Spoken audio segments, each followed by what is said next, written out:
கர்த்தர் உங்களுக்கு முன்பாக இந்த பாடல்கள் இயேசு நீங்க இருக்கையில நான் சோர்ந்து போவதில்லை, அதுதான் எங்க பாசையில உங்களுக்கு முன்பாக ஒரு பாடல் கொடுத்த தேவனுக்கு கூட அனுப்பி நன்றி.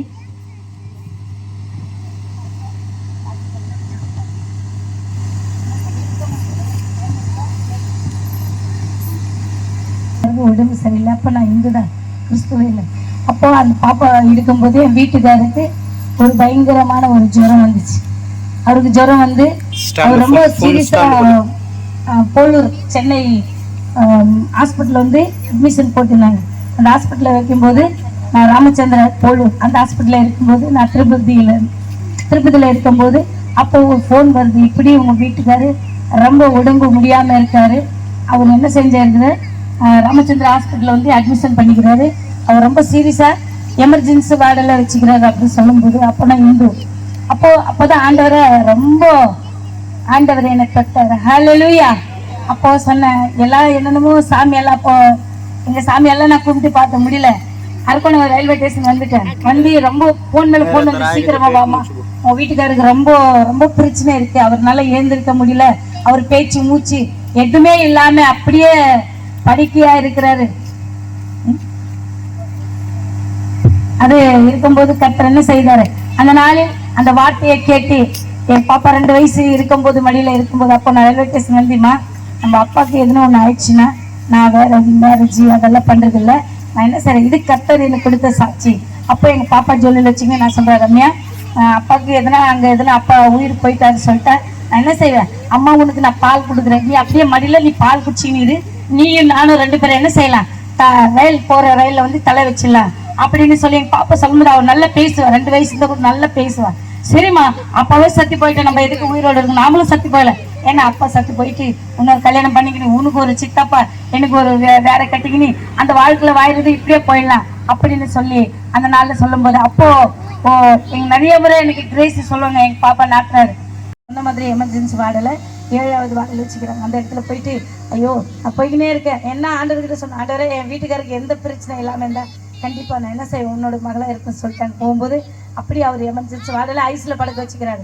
போனவன் அந்த ஐஸை தூக்கிவிட கத்தாத நான் நல்லதுக்கு சொல்லும் போது அந்த வார்த்தை ஆண்டவர் அப்படி அந்த இடத்துல கேட்டு மறுபடியும் என்ன செய்தாங்க, அந்த இரவுல வந்து ரொம்ப பேசும்போது டாக்டர் காலையில் உனக்கு ஆப்ரேஷன் சொல்லிட்டாங்க.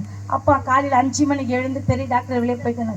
அல்சர் கட்டி 12 கிலோ கட்டி சைடில் இருக்கு. அவருக்கு எந்த பழக்கம் இல்லை, குடிக்கிறது அதெல்லாம் இல்லை, படிச்சுக்கிறாரு. என் வீட்டுக்காரர் படித்தவர். அவரும் ஒரு ஊழியக்காரர் இருக்காரு. அதனால அப்போது நான் சொல்கிறேன் என் வீட்டுக்காரருக்கு சுகம்னு சொல்லிட்டு ஒரு காலையில் 5 மணிக்கு அவருக்கு வண்டி வந்துடுச்சு.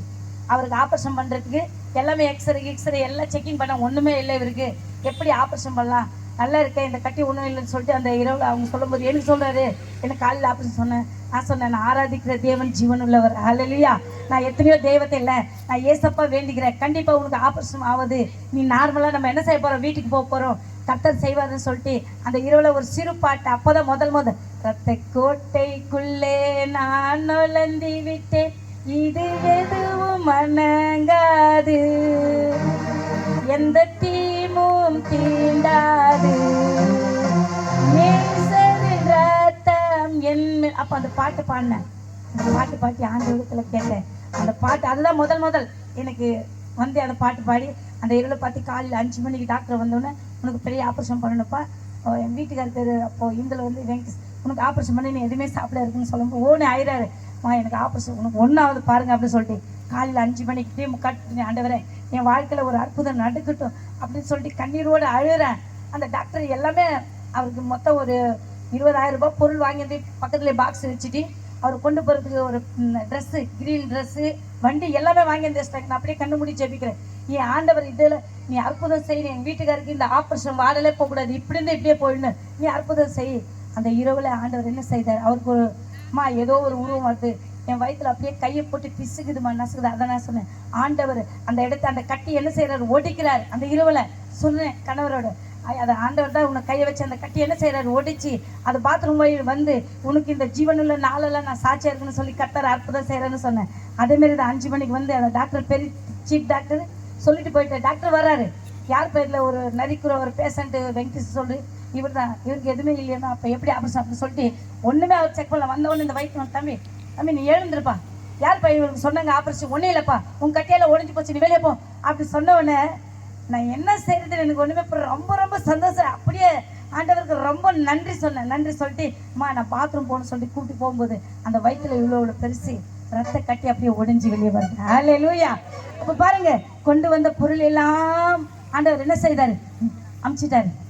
அந்த காசு எல்லாமே அமுச்சு அவருக்கு ஆப்ரேஷன் இல்லாம ஆண்டவர் அந்த அழகான அந்த கட்டி அவரை கை உள்ள போட்டி அதை பிசைக்கி ஒடிச்சு அந்த கட்டியை சுற்றி இன்னைக்கு அந்த நாள்லேருந்து இந்த நாள் வரைக்கும் எங்கள் பாப்பாக்கு 23 வயசு, 20 வருஷமா என் கணவருக்கு ஒரு பிரச்சனை இல்லை. இப்போ கூட அழகா எங்கே போனாலும் போட்டு சுட்டு தான் போட்டுக்கணும். இப்போ கூட இங்கே வருது, ஆனால் திருப்பதி போயிட்டாரு, வாங்க போகலாம் அம்மா ரொம்ப நாளாக முதல்ல போனோம், இது 2வது அப்படி சொன்னேன், அவர் வரல. ஆனால் கர்த்தர் உங்களுக்கு முன்பாக இந்த சாட்சி இன்னைக்கு ஒரு சபை கொடுத்துக்கிறாரு. இன்னைக்கு நான் ஒரு சர்ச்சு நடத்துகிறேன், எங்கள் வீட்டுக்கார் பாஸ்டர், நான் பாஸ்டர், எங்கள் பிள்ளைங்க இதெல்லாம் எங்கள் சொந்தம், அசிலரே இல்லை. எங்கள் சபையில் வர்றது 50-60 பேர் எல்லாமே எங்கள் சொந்தம், என் ரத்தம். என் வீட்டுக்காரர் கூட பிறந்த தங்கச்சி, இது வந்து என் வீட்டுக்காருக்கு அண்ணன் பொண்ணு, இது வந்து வீட்டுக்காருக்கு தங்கச்சி அக்கா பொண்ணு, இது என் பொண்ணு, அப்படியே எல்லாமே எங்கள் சபை ஃபுல்லாக சொந்தம் தான். கர்த்தர் அதை தொட்ட தேவனுக்கு நன்றி. உங்களுக்கு முன்பாக இந்த சாட்சி கொடுத்த கிறிஸ்தவ. ஆமென்.